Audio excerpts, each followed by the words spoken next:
ever have that thing when you're tattooing and you come to the end of the session and you take the photograph of your tattoo and you get back home at night and you look through the pictures and you didn't like the lighting on a particular tattoo, or you didn't like the glare, or there was a little bit of blood on it or something like that, you know, the kind of thing. And for whatever reason, you don't end up publishing that onto your social media. And then a month or so later, you're going back through your camera roll and you find that same picture of that tattoo. And you think to yourself, why didn't I publish that? There's nothing wrong with it. Well, this episode is kind of one of a few that are coming up over the next couple of weeks that are the podcast equivalent of that, I guess. At the beginning of this channel, you know, when the old podcast had finished and I was sort of getting used to having my own podcast, I'd initially thought that I would do some video style content, you know, for the YouTube channel. And after a couple of months of doing it, I realised that wasn't something that I really wanted to do or that I really enjoyed doing, and that I much preferred doing just the audio side of things, and that I felt like an audio podcast is a much better, I don't want to use the word product, but you know what I mean, it's a much better thing. And I'll get into that later this year when I, you know, can explain to you why I think audio is a better way to go. So I was doing this the other day. I'm currently writing a bunch of new stuff for my column in Total and by extension for this podcast itself. And I was going back through these thoughts and these things that I put together. And I thought there's absolutely nothing wrong with them. And I think they've got good information in them.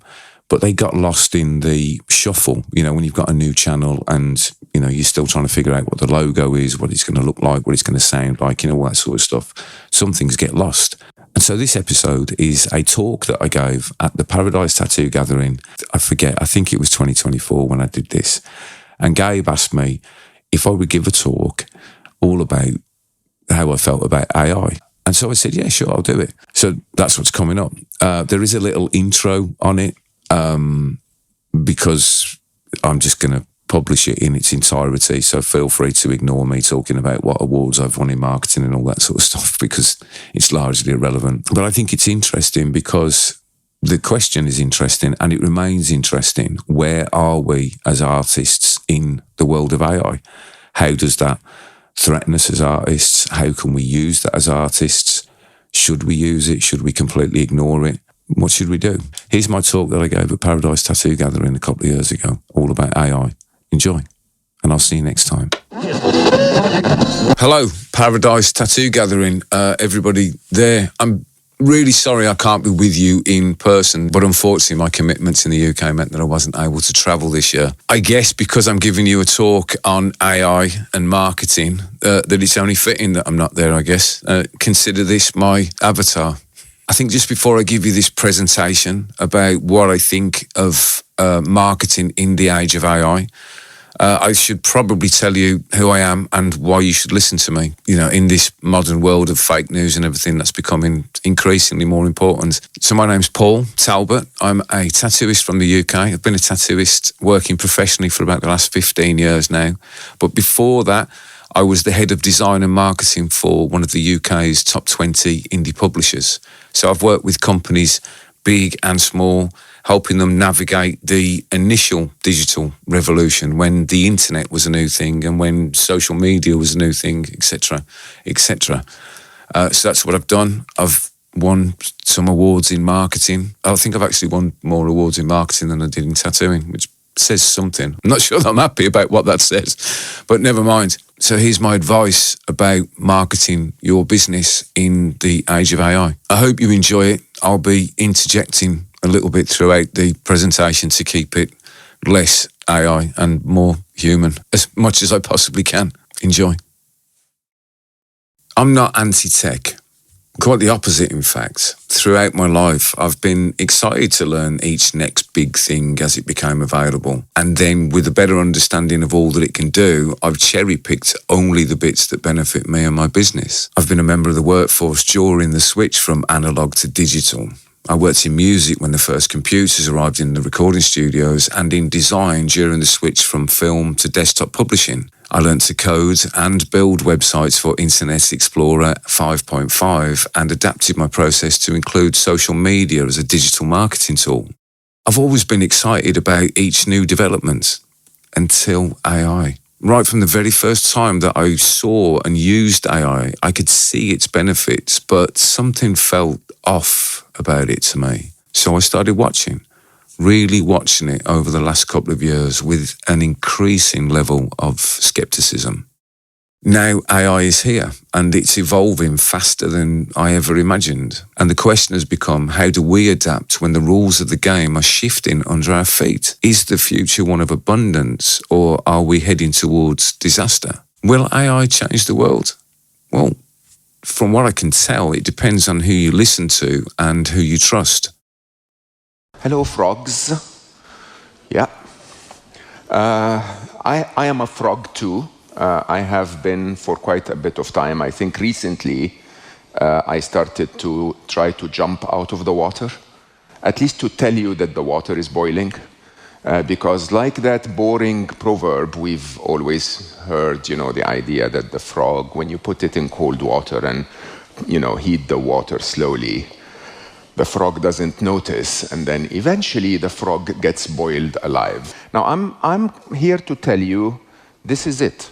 The world as you know it is over, completely done, okay? It's not about to be over, it's over, right? And so I'd openly say, you probably have a year, not to live, you're gonna live more than a year, I hope, but you probably have a year to react, okay?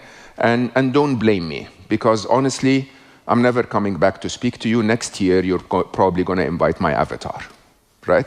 So, and I promise you that's the truth. The water's boiling. We're all gonna die. On the one hand, somebody like Mo Gawdat would tell you that today machines are as intelligent as Einstein, and every task we've ever given them since they became better than humans, they are the world champion at. They are the best. They are the best writers, the best artists, the best musicians, the best everything.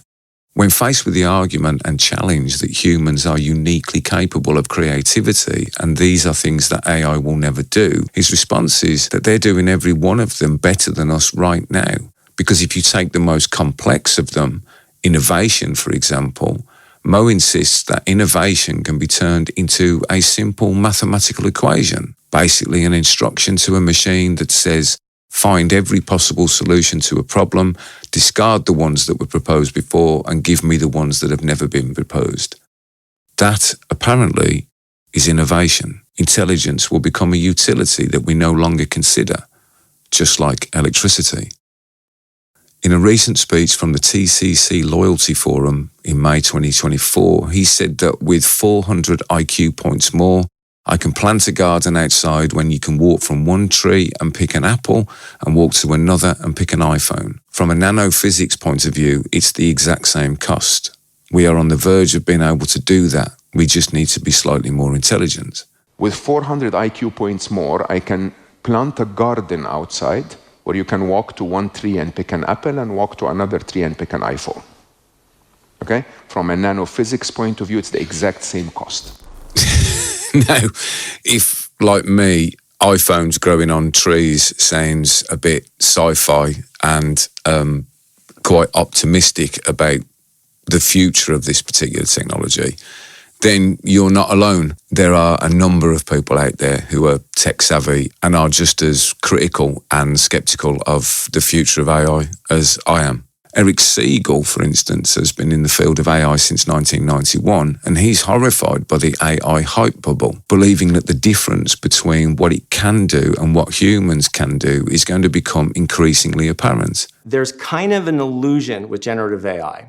This promises to be the viral sensation that could completely reset how we do things. According to all the headlines, it's on the brink of solving all business problems automatically with the slight side effect of displacing huge amounts of workforce. It seems so amazing. It's potentially a panacea. No, it's hyperbole, it's hype. He, along with many other tech-savvy commentators, would have us believe that AI is nothing more than hype and that it's being talked up solely to get huge amounts of investment for tech companies in their unending quest to become all-powerful. Now, I'm not nearly intelligent enough to figure out which of those futures is true, but whatever AI is, it's here. And in the short term, at least, it's going to disrupt and influence business all over the world. Because the short term is going to be full of people attempting to make fortunes by replacing every single human with a machine wherever they can. People will lose jobs and rich people will probably get richer. I can't predict how, when, or who. But having worked in marketing for over 10 years, I think I can predict how humans will feel about their short-term futures based on how we feel about our recent past. Over the last century, the world has pivoted to an economic productivity-focused model. But as productivity has gone up, our satisfaction with life has gone down. We're better off than ever, and we're lonely and miserable. Now, above all else, we, the humans, have this scarcity of our most precious commodity, which is a sense of meaning, truth, and purpose. Now, that's not because of the machines, but because of the way that the greedy humans use the machines. Humans could use those machines to solve the world's biggest problems, but instead, tech companies who believe that human behaviours like creativity are simply mathematical problems that can be replaced and mimicked by a machine want to replace the very thing that makes us human, with AI music based on mathematical equations, galleries filled with AI art and photography, fake news, fake stars, fake, fake, fake. In this brave, new, fake world, we will almost certainly find ourselves no longer knowing who to trust or what to believe in, and that will inevitably make us crave genuine human connection even more. The problem that none of the tech gurus can see is that AI-generated art of any kind is quite simply boring. Tech is a utility. It's a tool. It in itself isn't fun or sexy, and when it tries to replace the very thing that we're better at, we all get bored. We start looking for something else. It's the death of truth and the birth of the meaning economy. As a for instance of how these technologies, as they become flooded with AI, race to the bottom, I guess, what it is. I wanted to give you a couple of examples. So doing the podcasting thing means that I spend quite a bit of time on YouTube, and I watch quite a bit of YouTube content. And since AI came about, I've noticed almost immediately a really, really sharp rise in fake videos. You know, the script is generated from ChatGPT, clearly done without the presence of a human there to edit it a little bit. You know, the video footage is just pulled from, you know, kind of stock video. It always seems to be, weirdly, David Attenborough doing the voiceover. So poor old David Attenborough, the national English treasure, is being used as the voice of AI, unfortunately. And the upshot of that is that I watch YouTube less and less. I suppose it satisfies advertisers that they're getting their views, but when those advertisers realise that those views aren't human and they don't take human actions, then I'm pretty certain that they will leave. By the time the companies leave, we'll have already left a long time ago and gone on to something else. You know, I find myself watching much more regular kind of entertainment these days. And the same is true, you know, we all use, as tattooists, we all use Instagram. I did a little bit of a dive into this recently, and to find out that there are over 50,000 AI influencers. These are people that don't exist with with profiles that people follow, and they, you know, this is my dinner and this is my new outfit and everything. And I just think that, quite honestly, you know, we'll ignore that to start with, but when it floods the platforms, because you have to remember that this is, you know, AI, and these AI generating bot farms can generate 100 videos a day, which is far more than what your average influencer can put out. So eventually the weight of this on the platforms will mean that they become unusable. And so we'll just leave. You know, it's like Google search back in the day when it was new and you could find stuff through this search engine. It was really, really handy. When was the last time you did a Google search that brought you any results that were any good other than other Google products? You know, this is part of a wider thing that I'm talking about in my podcast called initiatification, where platforms decay. And I think the rise of AI will cause or accelerate platform decay in many areas that we probably yet to even see. And what I think we need to do is focus on being human, looking at the industry that we're in. Tattooing is about human connections. Ultimately, it's two humans in a room making a piece of artwork. And I think the more we focus on that stuff, on authenticity and honesty and artisan crafts, and go back to that or focus more on that, we'll be much better off, certainly for the short-term future. Companies and individual artists who value the human, understanding that they often have more value than just the job they do, who capitalise on human connection, will actually outperform those who don't over the next 5 to 10 years. Those with authenticity and genuine honesty will become the leaders of the meaning economy. Slow content will rise. Teaching will happen in classrooms. Music will be live, and all art will be messy and imperfect. There will be no grid, and we'll never snap to guides. And so that's where I'm at with AI at the moment. And it's usually at about this point in the talk that I would throw out to the room to do questions. Now, obviously not being there, I can't do a Q&A. In the absence of being able to do a traditional Q&A, what I thought I'd do to close this presentation is to give you my long-term and short-term advice. It's the kind of advice I've been giving to friends and other businesses about, you know, where this is going and where I think it's going to go. I think it's important to point out, I guess, that I think both Mo and Eric are the two people in this video whose talks that I picked out. And I could have picked out thousands of them to prove any point about AI, good or bad. And that's part of the problem, I think, at the moment, when you're trying to navigate this very uncertain landscape, I guess. I think the thing to remember is that both of them are presenting possible futures. I don't think anybody at the moment could give you a definite future. I think it's also worth remembering that both of them have got skin in the game and that they stand to benefit from their versions of AI. And that just is what it is. But I think they're both presenting possible futures based on what they believe. So I'm going to present you, as an answer to that, my thoughts on AI long-term and short-term. I'm going to start with long-term because I think that's the easiest one to kind of knock out, and then I'll get more into the short-term in a second. Long-term, I think the thing that you should do is definitely learn the tools. AI is certainly going to change the world dramatically.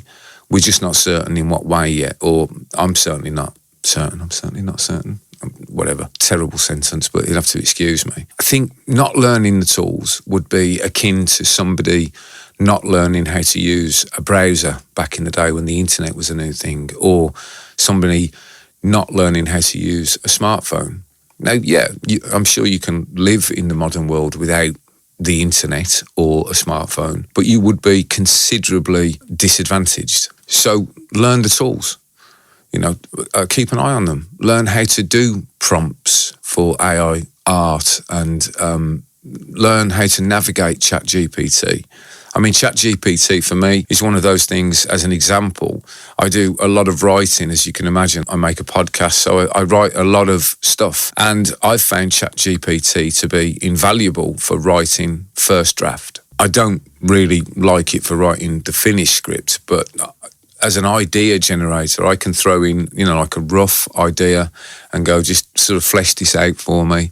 And it does a pretty good job of pulling some stuff together. It's a bit like when I'm painting, you know, any of you guys out there that you paint, you know, I'm not a big fan of a blank canvas. So I like to mark up the canvas so that I can, you know, start painting on it. And in the same way, I like to start from not a blank sheet of paper when I'm writing. I like to start with a few ideas. And so I've found it to be really handy for that sort of stuff. It doesn't write it for me, but it gives me, it's a bit like having somebody to bounce some ideas off that just writes a bunch of stuff down that I can start editing and then eventually delete and put in my own words. So learn the tools, stay aware of them. Once you know them, and once you understand them, you can stay on top of that. And, you know your business. And if you see anything that could benefit your business, then start using it. I think at the moment, AI is really only offering efficiency. And efficiency is not always the best thing, right? I mean, I can't say for everybody, but certainly for the people that I know and for myself, I never really need to do enormous database queries to get a result like, where is the optimum place to put my 3,000th coffee shop in Manhattan or something like that, which would be really useful for AI. You could query a massive database of movements of people in the right age group who all drink coffee, based on their social media preferences or something like that.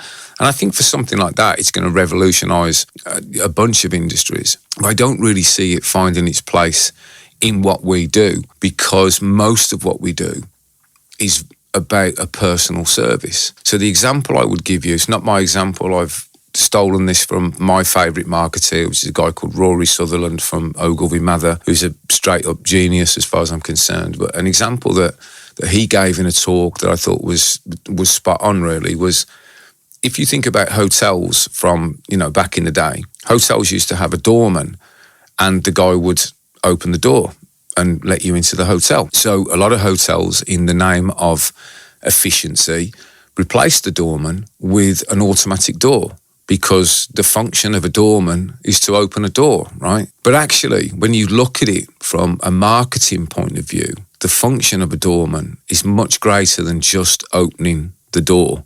The greeting of the client arriving at the steps, remembering who they are, asking them if they enjoyed their stay last time, are you doing anything interesting this time? It's that human interaction just before you go in that's got very little to do with holding the door open for somebody. And the hotels that keep doormen are much nicer experiences for the user. So in the world of tattooing, what I would say to you is your receptionist or your shop person, shop assistant or whatever the job title is, you might think that from an efficiency point of view, they can be replaced very easily with a chatbot and automatic email replies. But realistically, the idea of receiving, an automatic reply or a chatbot to walk me through how I book in with a tattooist is, to me, it's similar to writing a love letter to my wife that starts "to whom it may concern" instead of "my darling wife." I mean, I think if I wrote her a love letter that started "to whom it may concern," I'd be sleeping on the couch for a month. Do you know what I mean? I think you have to look at it from a function point of view more than an efficiency point of view. We don't need to be efficient because, let's be honest, most of what we do is just about as efficient as it's going to get, to be honest with you. And some inefficiency, some humanity is actually desirable. We offer people experiences as well as art. They sit with us for the day. We have conversations. And, and all of that is set up at the first point of contact. And keeping the humans in that chain, I guess, that chain of communication is the important thing. People want to feel what the shop's like, what are the personalities of the people there. They want to feel comfortable and happier. And I don't think you can offer that with a chatbot at the moment. I mean, that might change in the future. But long term, there will almost certainly be tools that we'll be able to use. They're just not on the horizon right now. So learn the tools as they are now so that you'll be better prepared for the future. So as you can probably guess at the moment, my short-term advice is to sweat the small stuff and keep the humans in place wherever you can. Those little things that you do, like a really good cup of coffee, really good music, free aftercare, your aftercare comes in a branded bag. All of that stuff that you do now, you need to double down on and be as human as you possibly can be. And the more human you are, the more you will stand out in a world of automatically generated AI everything. People will feel connected to what you do. When you tattoo somebody, from the very beginning, when they first contact you, to when you finally wipe it down and take photographs of it, you want to nurture a real experience, a true experience. And you want to nurture fans and not followers, because fans will stay with you. They fall in love with what you do. They fall in love with the studio, the environment, the service that you offer that is beyond just drawing pictures on people, And that's what a fan is. You don't need followers, you need fans. and be authentic, be honest, be human, be silly. Be you, because you are what people are waiting for, and do all of the things that machines and geeks can't. In closing, God, that sounds official, didn't it?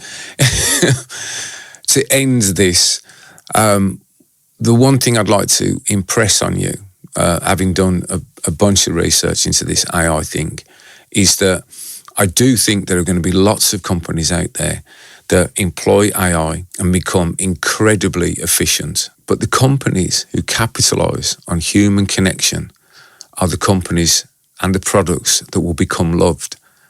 And I don't know about you, but I'd rather be loved than efficient any day of the week. Thank you so much for listening. And I hope you have a great, great weekend. I hope you enjoy in paradise. I love it. I'm gutted that I can't be there. And I'll see you really soon. Take care, guys.